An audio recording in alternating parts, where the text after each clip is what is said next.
থাক আমি কামে গেলাম। কামে যাবে ঠিক আছে, ওই পাড়ার আব্বাস ভাই হে ফুটটির বেনায় কামে যায় রাত আসে হলো 8টার সময়, আর তুমি সকাল 10টার সময় তো ঘুমাবো না, দুর্বেলায় চলে আসো। এবারে কাম হলে আমার সংসার চলবো না, আর নির্বংশে আমাকে তো কোনো দিক দিয়ে সুখ দিয়ে পারলে না। দেখ তো সুত মারানি কয় কি, এই সুত মারানি, আমি যদি তোকে সুখ না দিবার পারি কেটো দেয় রে? হ্যাঁ রে নির্বংশা, তোর দেওয়া যে সুখ আর আমার ঘরের ফ্যান সবসময় খালি ডগর ডগর ডগর ডগর ঘুরে, কোনো স্পিরিট নাই।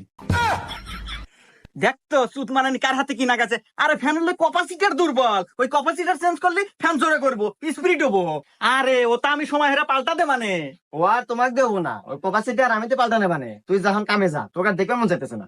আচ্ছা থাক গেলাম।